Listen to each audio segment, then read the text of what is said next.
Let's talk about something we all think we understand: reality. What does it actually mean for something to be real, to be concrete? We're about to take a look at an idea that might just change the way you think about everything. You know that old saying, seeing is believing, right? It's this gut feeling we all have that for something to be real, you have to be able to, see it, touch it, interact with it.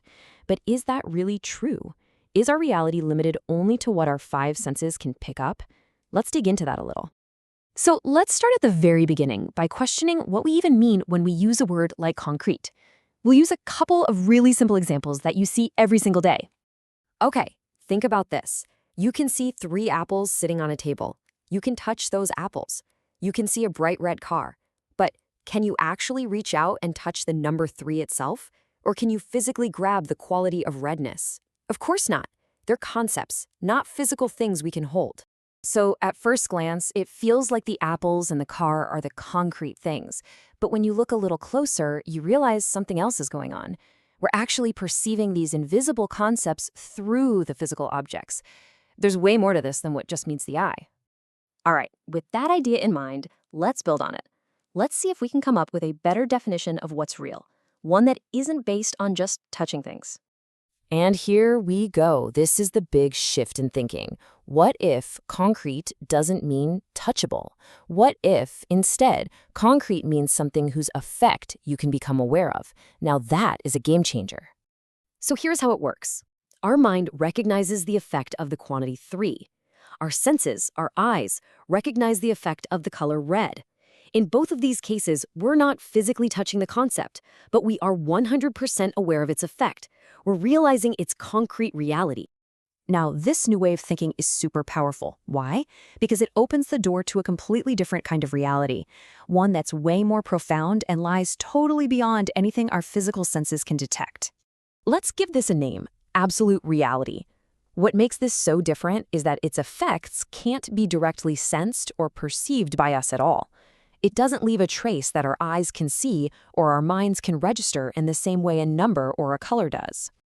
But wait a minute, that creates a huge problem, right? If you can't see it, can't touch it, can't even perceive its direct effects on the world around you, how in the world could you possibly know it's even there? It sounds impossible.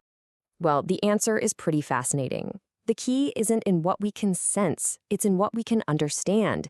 It means we have to switch tools from our senses to our logic. The way we can know this absolute reality is through its signs. But hang on, we're not talking about signs like a stop sign on the street or footprints in the sand. This is something totally different.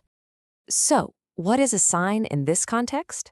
It's not a thing you find. It's an idea you understand. It's a logical consequence. It's a conclusion that all the evidence of the universe points to, forcing your mind to accept it, even if your eyes can't see it. So, what does this all add up to?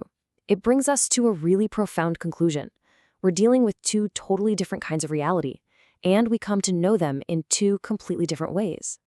This slide just lays it out perfectly. On the one hand, you have the existent. That's the relative reality we all experience through its concrete effects. And on the other hand, you have the real, the absolute reality, which can only be understood through its logical signs.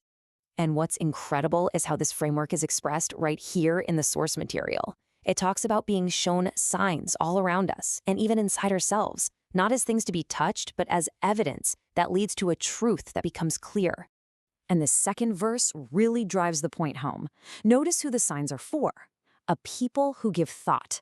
It's not just about looking, it's about thinking, reasoning, and understanding the logical implications of everything we see. So this is the bottom line. This is the ultimate takeaway. A sign pointing to the absolute isn't something you see. It's a conclusion your mind has to arrive at. An understood sign is a logical consequence. It proves what is real without it ever having to be concrete. And so we leave you with this final thought to chew on. If a reality can be known through logic just as surely as one known through our senses, what other deep truths might be out there just beyond our physical reach, waiting to be understood through the incredible power of their logical signs?